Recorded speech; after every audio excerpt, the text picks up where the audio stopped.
Neste exercício de número 2, você irá calcular a constante de equilíbrio da reação usada na célula combustível, só que agora usaremos a célula a uma temperatura de 60 graus Celsius. E a reação continua a mesma. 1 mol de água mais 1 mol de metanol, produzindo 1 mol de CO2 mais 3 mols de gás hidrogênio.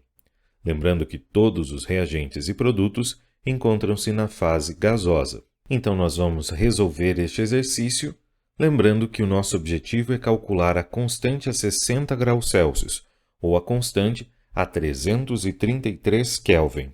Então, inicialmente, vamos considerar que o ΔH de reação ele é uma constante, ou seja, o ΔH de reação não varia com o aumento ou a diminuição da temperatura.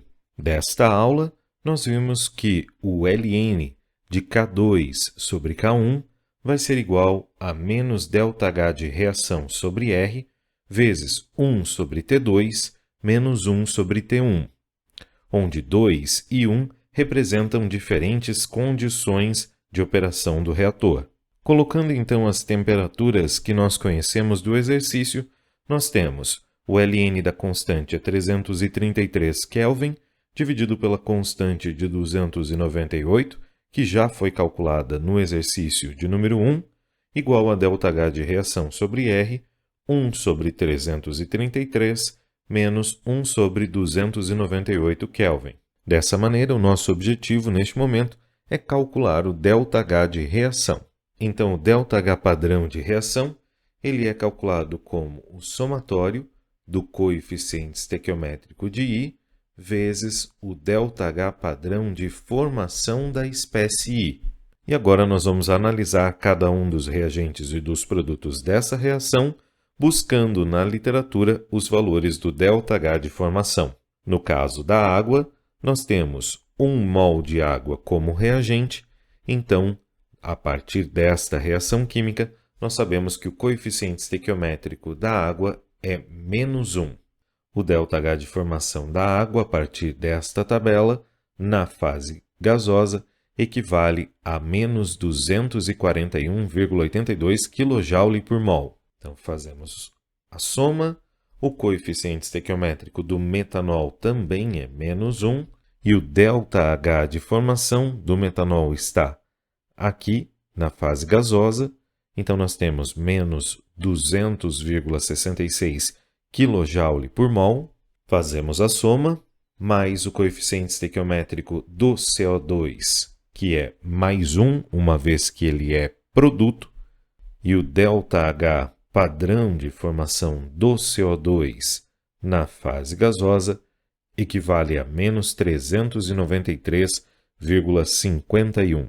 O coeficiente estequiométrico do gás hidrogênio é mais 3, e se nós procurarmos nas tabelas, você não vai encontrar o valor do gás hidrogênio, uma vez que ele se encontra na sua forma elementar. Portanto, o valor do ΔH de formação equivale a 0.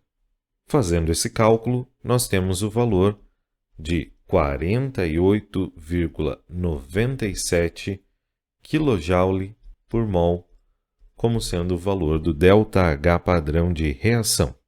Substituindo na equação, nós temos ln da constante a 333, dividido por 4,69, que foi o valor encontrado no exercício número 1, o menos da equação, 48,97 vezes 10 a terceira, nesse caso, joule por mol, dividido por 8,314, vezes 1 sobre 333, menos 1 sobre 298. Então, aplicando o exponencial a ambos os lados da equação, nós teremos o exponencial de 2,077, e assim a constante de equilíbrio equivale a 37,44.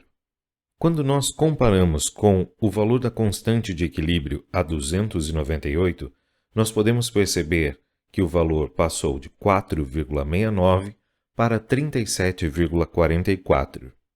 Desta maneira, um aumento de temperatura do meio reacional provocou um aumento da constante de equilíbrio. Um aumento da constante de equilíbrio mostra que essa reação foi deslocada em favorecimento dos produtos. Portanto, é benéfico aumentar a temperatura para essa reação química. Isso poderia ser observado também pelo valor do ΔH de reação.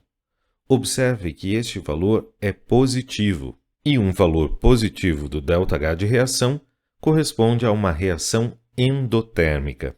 Uma reação endotérmica é aquela que precisa roubar calor das vizinhanças para converter os reagentes a produtos.